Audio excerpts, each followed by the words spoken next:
joy we found in you. Love one another, yeah, love one another, that's what we'll do. Love one another with a love like no other that we found in you. Love one another, yeah, love one another, that's what we'll do. We're alive to love one another. We're alive with love like no other. We're alive, we're sisters and brothers. We're alive to love one another.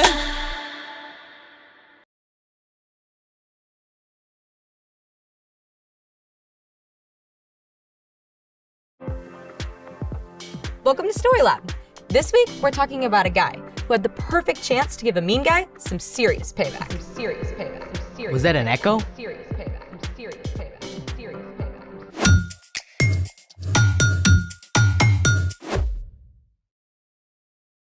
Hey, I'm Skylar. And I'm Sanjay. This month, we're talking about how we can trust God to help us do what's best. Whoa! What you got there? My uncle just visited this incredible cave. It's crazy, just look. Mammoth Cave in Kentucky. It's the longest cave system in the world, with more than 400 miles of passage. That's farther than driving all the way from Mammoth Cave to Atlanta, Georgia. And then I clicked on this link here. This is Sundown Cave in Vietnam. It's the largest cave in the world. It's so big that trees grow inside parts of it. Cave trees. Plus, the Waitomo glowworm caves in New Zealand. So those lights are Glowworms. Thousands of bright blue glowworms. pretty impressive. But you should know that I, too, know a little something about caves. Really? Care to test it? Let's play it! Welcome to You Don't Know a Cave from a Hole in the Ground. Long name for a game show, Kind of aggressive too. right? First question is to Skylar. What do you call the activity of exploring a cave? Easy. Spelunking. That is correct. Next question, Sanjay. Are these formations stalactites or stalagmites? Well, a stalagmite has a G in it, which reminds us that it grows up from the ground. But a stalactite has a C in it, as in ceiling. That's where they hang from, so stalactite? That is also correct. Now, it's time for the lighting round. Don't you mean lightning round? Oh, I get it. Lighting round. Okay, here we go. Skylar, this flying mammal can often be found sleeping in caves. Bats. Correct! Sanjay, what type of rock is often found in caves and can be shaped by water over time? Granite. Oh, that's wrong. It's limestone. Back to Skylar. This category of cave-dwelling animal has no eyesight or skin coloring. Spiders? Oh, it's wrong. The answer is troglobites. Okay, Sanjay, the 3 deepest caves are in Georgia, the country, or is it Georgia, the state? Georgia, the country. That's correct! And now, for the tiebreaker. A piece of feldspar has been acted upon by hydrothermal alteration and low-pressure metamorphism. What is the pH level of the resulting kaolinite, and why? That's impossible to answer. Totally. First of all, we would need to know the hydrolysis reaction of the potassium leaching from feldspar's silicate framework, not to mention the status of the aluminum octahedral sheets interleaved with silicon tetrahedral sheets toward forming that phyllosilicate clay. Well done! Good game. And now it's time for The story before the story. Today, we're in the book of 1 Samuel, where we read about a man named Saul, who was the first king of Israel. But Saul didn't follow God. So, God told the prophet Samuel to anoint David as the next king. When David killed the giant Goliath, Saul welcomed David to the palace to serve him. But as David gained success and popularity, Saul became jealous and tried to kill him. David escaped into the wilderness with a band of outcasts.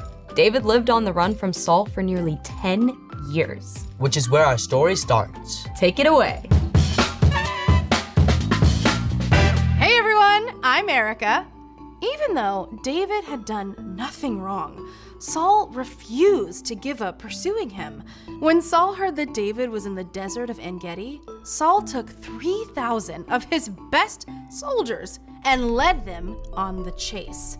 When this guy has a bad idea, he really commits to it, right? When Saul and his men arrived at a place called the Rocky Cliffs of the Wild Goats, Saul needed, let's call it a rest stop. So he went into a cave for a little privacy. But newsflash! This happened to be the very same cave in which David and his friends were hiding.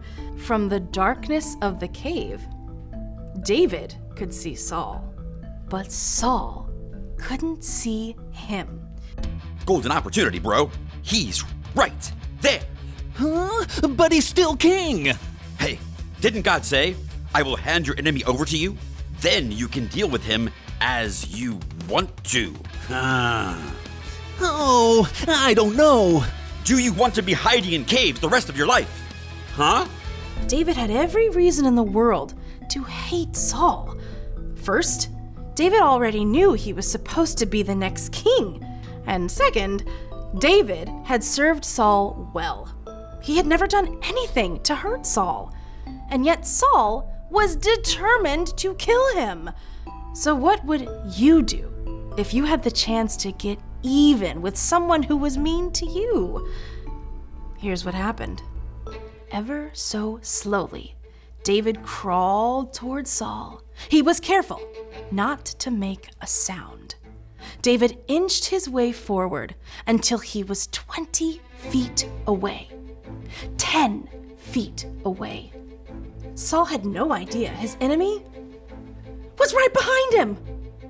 David chose not to hurt Saul. Instead, he simply cut off a piece of Saul's robe as proof that he could have hurt Saul. But when Saul left the cave, David felt sorry for even that one small act against Saul. He followed Saul out of the cave and called out, King Saul, my master, why do you listen when men say David is trying to harm you? Saul turned around. He must have been completely shocked. Look at this piece of your robe. I cut off the corner, but I didn't kill you. Who do you think you're chasing? I'm no one important. May the Lord be our judge. May he decide between us and stand up for me. Saul realized everything David had said was true. You are a better person than I am. You have treated me well even though I've treated you badly. I know for sure that you will be king, so please promise not to hurt my family. David agreed. Saul returned home, while David and his men went to a safe hiding place. Even though Saul was still his enemy, David had peace, knowing he had chosen to stop and trust God, instead of taking payback into his own hands. The end. Wow. Yeah, that could have gone a lot differently. It would have, if David hadn't stopped to think first when Saul showed up. So, what's our part in the story? Well, you're probably not going to run into your worst enemy in a cave anytime soon. But, just like David, you can show self-control when you stop to think first and ask God to help you do what's best. Self-control is about choosing to do what's best, even when you don't want to. Like, if someone's being mean to you at school, instead of being mean back, stop, take a deep breath, and you can silently ask God to help you in that moment. Maybe you tell them to stop, and then maybe you walk away. And if it's something that has happened before, you can find a trusted grown-up and talk to them about it. Good point. We run into these situations every day where it's important to stop and think first before acting. Like when I think about something funny to say when my teacher's talking. You? No. Definitely stop and think about those consequences. It could be your little brother spills milk all over your homework. Or someone cuts in line. Or you go to grab something at the back at the pantry and you end up dropping 20 things in the process and you just want to lose it and you want to start throwing things and yeah! Domino effect. Yes, exactly. All good times to take a deep breath and think before you act. God can give you the power to show self-control when you ask, and you can look at Jesus too. He had all of the power in the world, even though he could have just done it, just like that. You've got it. See y'all next time. Bye. So here's the thing. Think before you act. I think I want to check out some more awesome caves. But first, some cave snacks. Rock candy. I love this stuff. Thanks for joining us in the Story Lab. See you next time. Time to gear up. Let's go. Crystal Caves in Bermuda. Oh, wait, I really like that. That's kind of cool. Do you think there will be bats?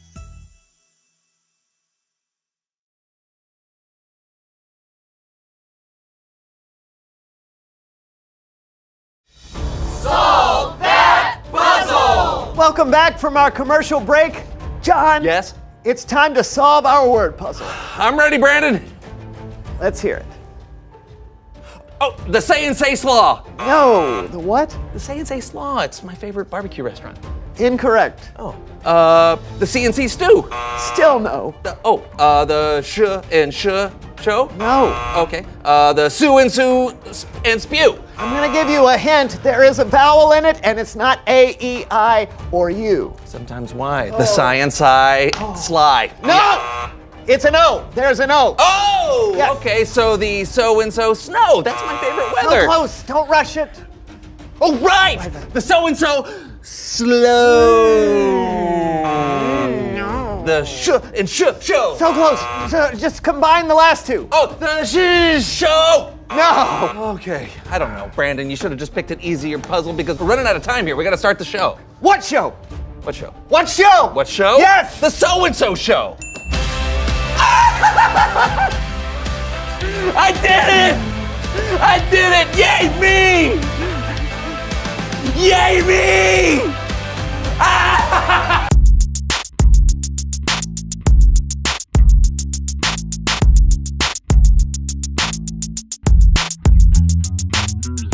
Hello, everyone, and welcome to the So and So Show. I'm Brandon, and this gentleman next to me is John. That's right, Brandon, and tell them what they've won. And now a word from our sponsor. What are you doing? Oh, I don't know. You know what? I just think I'd like to be a game show host. So you think you can be a game show host? Yeah, that's what I just said. Yeah, I think I have a lot of really great qualities that a game show host needs. Oh, well then let's find out on my new game show. Wait, you have a game show? I do. Welcome back to So You Think You Can Be a Game Show Host, where we, and by we I mean me, Brandon, scour the world for the next great game show host. If you don't have what it takes, Brandon will press his red button of rejection to send you on your merry way. Let's meet our next contestant. Thank you for being here. What's your name? John. Oh, not too catchy a name. It's just my name. All right. Well, you know how this works. You get to show us what you got until I press the red button of rejection. That sure is a lot of power for that little button. Yes, it is. Are you ready? Let's do it! Uh-oh.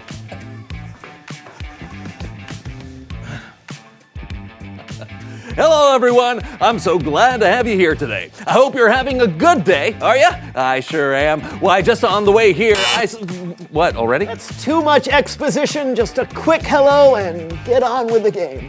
Give it another try. Yeah. Hello, everyone. I'm your host, John, and welcome to... You need something crazier. Give me a crazy voice. Okay. Hello, everyone, and welcome. It's time to play. Have you got a zany jacket? Yeah. It's time to come on down. You can be the next contestant on it. No one says the word contestant anymore. Try again. Lose the jacket and try a mustache. Welcome! Just, I don't know, try something else. And up next we have... Survey says... Survey says. You are the weakest link. Is that your final answer? You... No.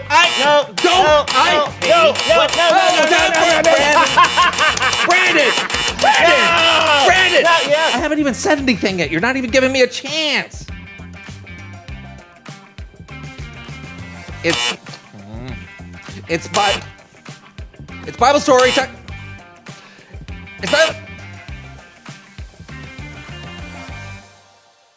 It's Bible story time with Kellen.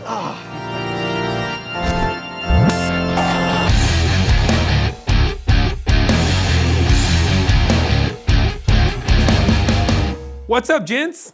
Just trying to be a game show host. Oh, I always thought that would be fun. Let me try.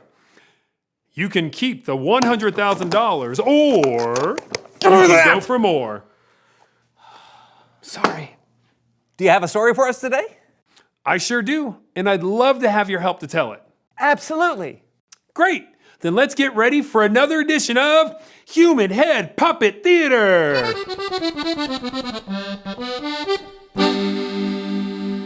Our story today is from a book in the Old Testament called 1 Samuel. One of the people in this story is the very first king of Israel, King Saul. And there's this other famous guy that you might have heard of in this story as well, David. Now, remember David? He was the shepherd boy who killed the giant Goliath. Well, after that, David grew very popular in Israel, more popular than King Saul even. And this made Saul really, really jealous. So jealous that he wanted to hurt David. And this is where the story picks up today. What's that? Where's David? In the desert of En-Gedi. Let's find David! Yeah! And kill him!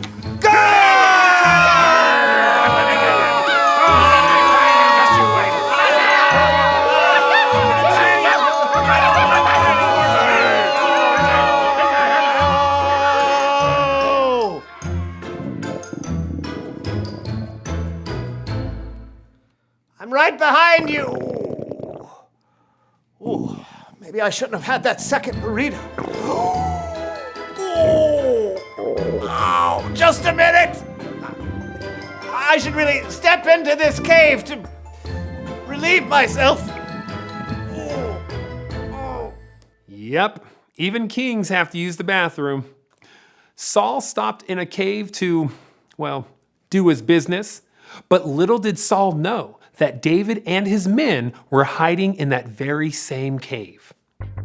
Is that King Saul? Oh, yes, here we are. Is he?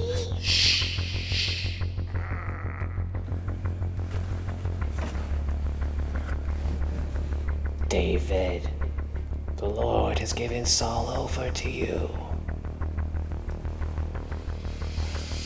Now is your chance to deal with him as you want. And by deal with him as you want, I mean...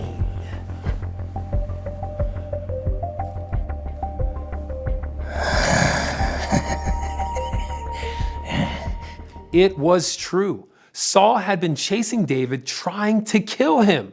Pretty serious stuff. And now David had Saul all alone. It seemed like he could have put an end to all of his problems, but let's see what David did.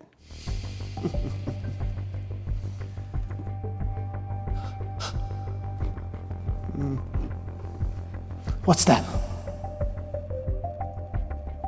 Must be a bat. Squeak, squeak, squeak, squeak, squeak. Squeak, squeak, squeak, squeak, squeak, squeak.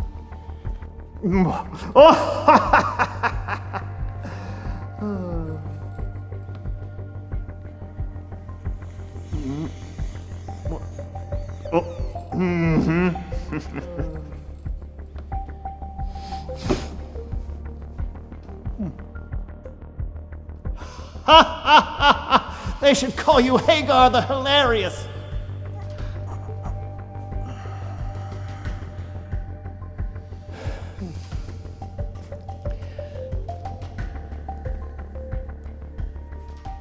Yep, David didn't harm Saul.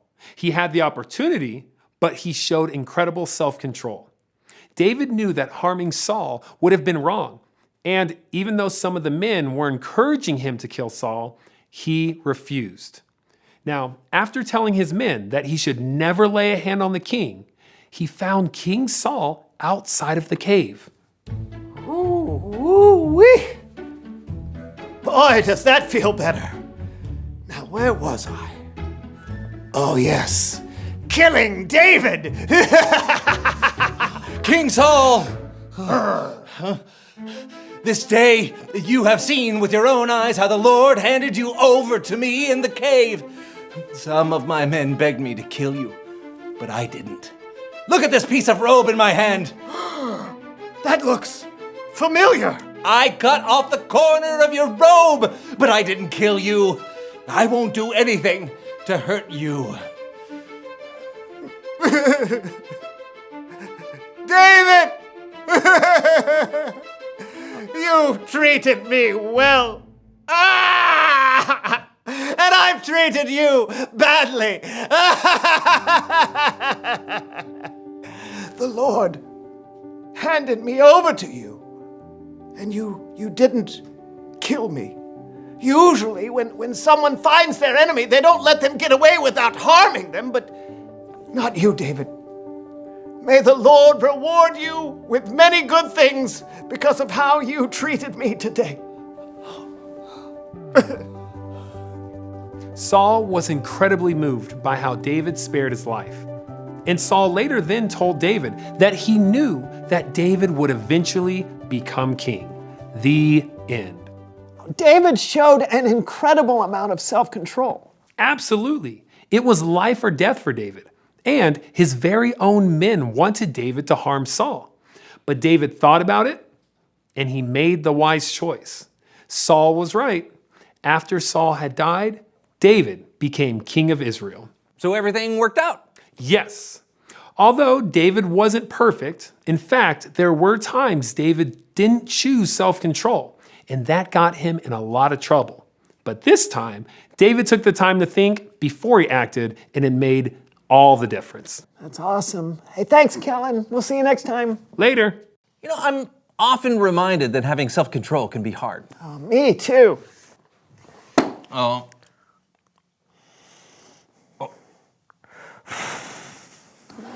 Oh, what? Oh. Thanks. Reveal the question. When have you had self-control? Yeah, have you stopped yourself from yelling at your little sister because she destroyed a drawing you were working on? Mm-hmm. Or maybe you had self-control by waiting to play video games until after you finished your homework. Yeah, there are so many times to think before we act and show self-control. Absolutely. I didn't think before I acted today and had no self-control with my button of power. How many of those do you have? I lied, it doesn't matter. I'd like to try again to have self-control, if I may. Absolutely. Sure. Let's wrap this up first. Oh, sorry. That's all the time we have today, but don't worry, we'll see you next time on The So-and-So Show! Okay. Okay. You do a game show, Okay. your host, Okay. and I will try Okay. not to press this button. All right. Welcome to the brand new game show, Don't Press the Button. I'm Ted Feelbogger. Feelbogger? Okay, go. Hello everyone, I'm Fred Stinkle. Welcome to Don't Push That Red Button, the game where you cannot press that red button. Are you ready to show self-control, Brandon? You'll have 5 full seconds to not push that button. Are you ready? Can you do it? Here we go. Starting now. 5, 4, 3, 2, whoa! Failure! How? You know what? Even with all this extra apparatus, your self-control is non-existent. Can you have anything to say to your crowd? Okay! Well, that's all the time we have today. Thanks for watching. Don't press the red button. I'm Fred Stinkall. Look at me, Brandon! Look! Don't you dare.